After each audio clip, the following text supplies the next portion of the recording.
Sir நீங்கள் பட்டுக்கோட்டையில் ஒரு மாற்று சம்பவம் நடந்திருக்கு. முன்னாள் நிர்வாகியாக இந்த லேடியை வெட்டி கொண்டிருக்காங்க. அதாவது திமுக ஆட்சிக்கு வந்த பிறகு தொடர்ந்து படுகொலைகளும் கொள்ளைகளும் நாட்டில் நடைபெற்று வந்து கொண்டிருக்கிறது. இன்று பட்டுக்கோட்டையில் எங்களுடைய முன்னாள் கட்சியினுடைய நிர்வாகி தலையை துண்டித்து எடுக்கப்பட்டிருக்கிறது. ஒரு பெண் தலையை துண்டித்து எடுக்கப்பட்டிருக்கிறது. இது வன்மையாக கண்டிக்க தகுந்தது. எந்த கட்சியை சார்ந்தவராக இருந்தாலும் சரி, யாராக இருந்தாலும் சரி, உடனடியாக அவர்கள் மீது காவல்துறை தக்க நடவடிக்கை எடுக்க வேண்டும்.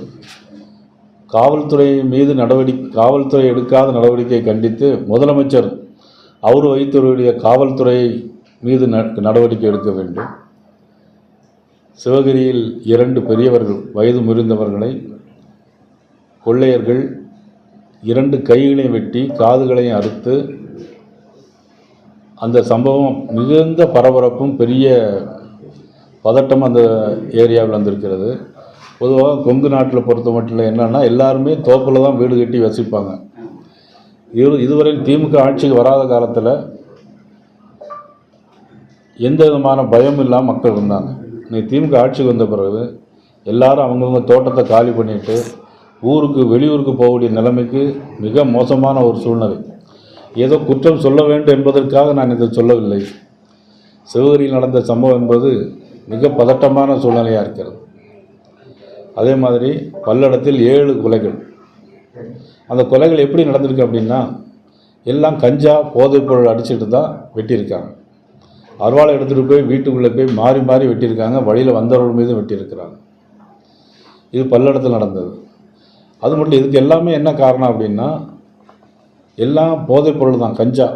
தமிழ்நாட்டில் எல்லா மூலை முடுக்களிலும் 18 வயசுலேருந்து 75 வயசு வரை உள்ள எல்லா இளைஞர்களும் இன்றைக்கி போதைப் பொருளுக்கு அடிமையாக இருக்கிறாங்க. காவல்துறை எந்த விதமான நடவடிக்கையும் எடுத்ததாக இதுவரையிலும் தெரியல. சிவகிரியில் நடந்த கொள்ளை சம்பவம் என்பது அவங்க வீட்டில் உள்ள நாயை ஒரு வாரத்துக்கு முன்னாலேயே விஷம் வச்சு கொண்டு இருக்காங்க. அதுமாதிரி பல்லடத்துலேயும் அதே மாதிரி நாயை விஷம் வச்சு கொண்டு இருக்காங்க.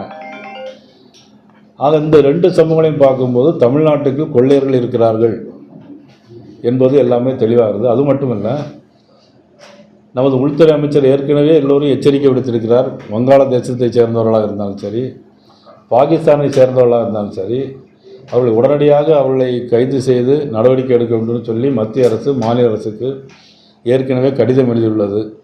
அதன் மீது மாநில அரசு எந்த நடவடிக்கையும் எடுத்ததாக தெரியவில்லை. இதுபோல குற்றங்கள் தொடர்ந்து திமுக ஆட்சி நடைபெற்று வந்து கொண்டிருக்கிறது.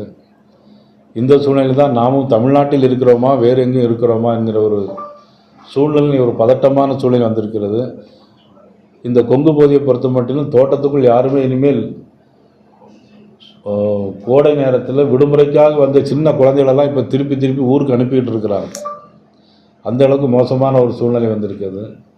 இதெல்லாம் தமிழக மக்கள் புரிந்து கொள்ள வேண்டும். உடனடியாக முதலமைச்சர் தகுந்த நடவடிக்கை எடுப்பார் என்ற நம்பிக்கை இருக்கிறது.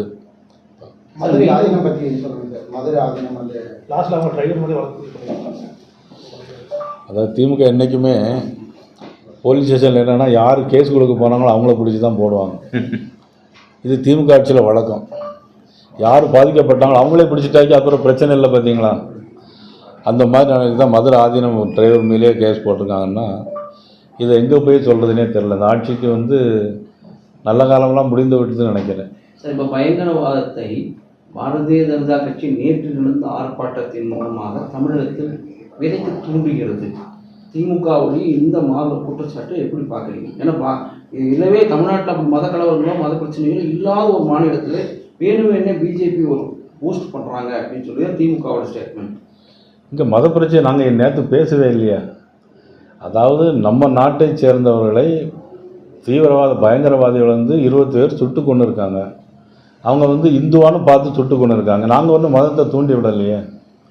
அதுக்காக வேறு யார் மீதும் குற்றம் சொல்லலையே. தீவிரவாத பயங்கரவாதிகள் தானே சொல்கிறோம். நாங்கள் முதலமைச்சர் மீது குற்றச்சாட்டு ஒன்றும் சொல்லலையே. அதில் முதலமைச்சர் தான் இதை இப்படி சொல்லி தூண்டி விடுறதே முதலமைச்சர் தான். சிறுபான்மை மக்களுடைய ஓட்டம் வாங்கணுங்கிறதுக்காக முதலமைச்சர் இப்படி சொல்கிறார். உங்கள் கூட்டணியில் அதிமுக வந்ததுக்கப்புறம் சிறுபான்மையோட ஓட்டுக்கு என்ன சார் பிளான் பண்ணியிருக்கீங்க சார்? ஏன்னா அவங்க முடிவு எடுக்கிறாங்க நாங்கள் போட மாட்டோம்னு சொல்லிட்டு. உங்கள்கிட்ட சொன்னாங்களா? இஸ்லாமிய மக்கள் அவங்களுக்கு ஜமாத்தில் முடிவு எடுக்கிறாங்க. எனக்கெல்லாம் ஓட்டு போட்டிருக்காங்க.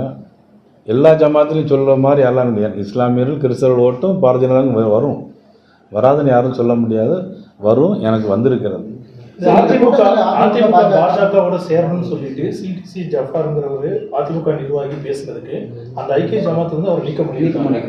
இதை எப்படி பார்க்கலாம்? இது அவங்க ஜமாத்துள்ள நடவடிக்கையை போய் நான் வந்து குறை சொல்ல. பிஜேபி அதிமுகவுடன் கூட்டணி வச்சதை வரவேற்று பேசுறதுக்காக அவங்க ஜமாத்து அந்த அமைப்பை சேர்ந்தவரை நான் இப்போ தான் சொன்னேன், எங்களுக்கு இஸ்லாமியர் ஓட்டு வரும்னு சொன்னோம்ல, ஜஃபார் மாதிரி எத்தனையோ ஜஃபார் எங்களுக்கு ஓட்டு போடுவாங்க.